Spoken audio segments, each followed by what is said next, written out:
Interpersonal Exploitation. The Why of Things, Part 10 of 15. In healthy, emotionally intelligent relationships, people value mutual respect, care, and fairness. Most people wouldn't dream of using others for personal gain, which is why encountering someone who engages in interpersonal exploitation can feel shocking and confusing. Interpersonal exploitation involves taking advantage of others for personal gain without regard for their feelings, boundaries, or well-being.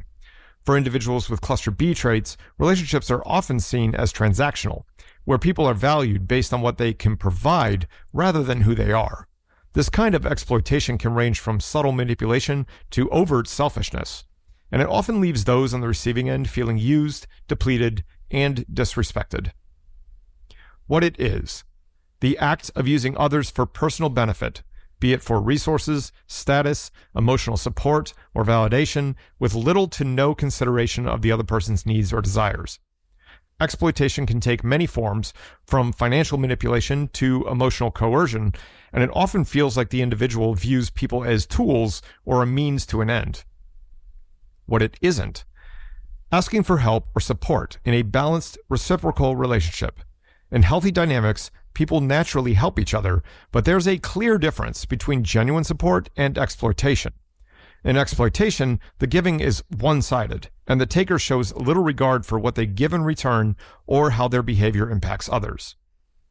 Why people exploit others. Exploitation often stems from a combination of entitlement, lack of empathy, and an unrelenting focus on personal gain. While the reasons for this behavior vary based on the specific disorder, the common thread is a disregard for the well-being of others in favor of satisfying their own needs. Here's how interpersonal exploitation manifests in different types of cluster B disorders. IDD, Impulsive Disregard Disorder, or ASPD. Individuals with IDD are often emotionally detached from others and see people as stepping stones to get what they want. They have little concern for the emotional or financial impact of their actions on others, and they are willing to manipulate or deceive if it serves their interests. For them, exploitation is often about control, power, or personal satisfaction, and they may not even see their behavior as wrong. ESFD, Extreme Self-Focused Disorder, or NPD. In those with ESFD, exploitation is driven by a need to bolster their ego and maintain their grandiose self-image.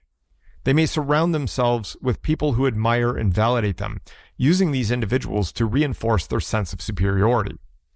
When someone no longer serves this purpose, whether they stop providing validation or challenge the person's self-image, they are often at least discarded, if not devalued. The exploitation is more emotional and relational, aimed at feeding their need for constant attention and admiration. EID, Emotional Intensity Disorder, or BPD. People with EID may exploit others not out of malicious intent, but due to their own emotional needs and instability.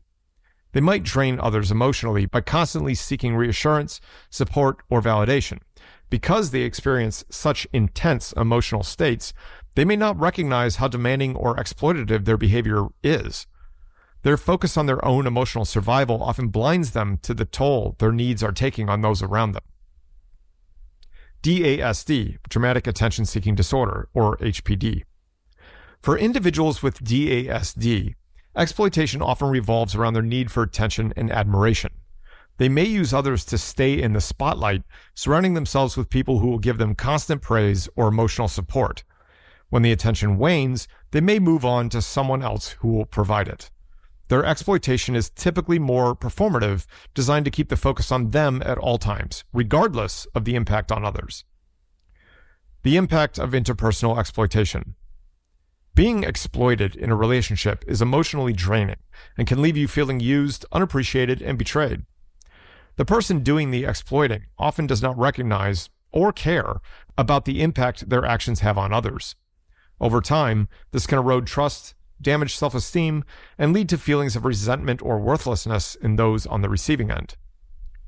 For the individual who engages in exploitation, relationships often feel transactional.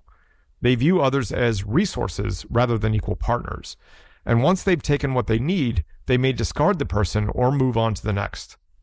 This lack of emotional investment can lead to a pattern of shallow, unstable relationships where real emotional connection is difficult to establish.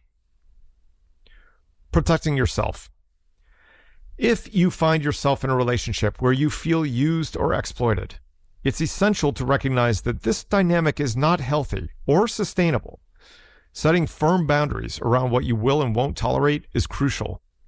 Recognize that relationships should be reciprocal, where both people give and receive in a balanced way. If the exploitation continues, despite your boundaries, it may be necessary to distance yourself from the relationship to protect your emotional and mental well-being.